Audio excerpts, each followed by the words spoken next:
Some days you're the windscreen, some days you're the bug. Yesterday I felt like the windscreen, today I felt like the bug. I don't know why. I woke up wanting to conquer my day with so much to do, and yet the soft animal of my body just wanted to curl up and collapse. But of course, you can't always do that, you know? There's bills to pay, lives to save. And so I pushed through, I knuckled down, but I did not sabotage myself. I didn't go into my inbox and get distracted with social media messages and just clearing it.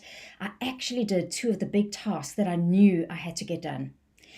And then about 3 or 4 hours later, who was I kidding? I could not suppress the overwhelm and the sense of fatigue and even a bit of anger that was coming up. And so I decided to, one, speak to a friend, because who was I kidding? Like, we can't do this alone. And then I moved my body, because in the word emotion is a big clue. You know, motion shifts emotion, and you don't have to do grand gestures. You can just go outdoors for 5 minutes, get fresh air, move and stretch, move around on the floor, play with the pet.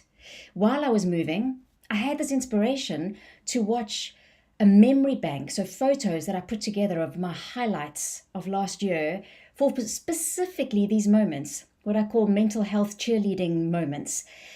And it made me feel infinitely better. I was able to come back. I feel like I can do another sprint. I don't know how long the sprint's going to last. It might be till the end of this video. It could be an hour longer or two. But the point is, I had some tools in my toolkit to turn to. And so we can't decide when we're going to have good and bad days. There's so much change going on, and change is freaking scary. It's exhausting. And even if you feel like you're coping, there's so many of us that aren't, that it rubs off on us. And it's hard to constantly be vulnerable. It's hard to wake up thinking you're going to be okay, and you're not. And we've got to work sometimes. We can't just have duvet days all the time. So have some strategies. For me, what really helped was to do what I had to do first, the big urgent stuff, not the little things that would make me feel like I was busy but not actually get stuff done.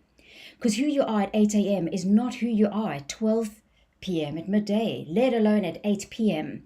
So be compassionate, be kind, treat this body with tenderness. Just because it's spring out there, if you're in the Northern Hemisphere, doesn't mean you need to have a spring in your step.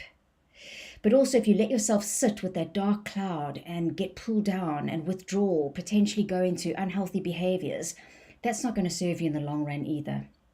So I don't know if this will help you. It's a little bit of encouragement. If you're feeling good, why don't you reach out to somebody? You know, none of us have the answers. None of us know exactly where we're going. Who knows what's on the horizon? We don't know what tomorrow will bring, let alone next week or next year. We're all just walking ourselves home. So let's maybe every now and again squeeze someone's hand or give them a little nudge, you know, on their lower back. Or look back and ask somebody to help you. And maybe having that right friend, remembering to move your body and using a technique like going back and looking at memories on your phone, or creating a little show reel, especially for these moments. Maybe using a piece of music that also uplifts you can help. And if you have any other tools that you're using in your toolkit that help you, especially when you're on a bug day and not a windscreen day, please share them so that collectively we can help each other.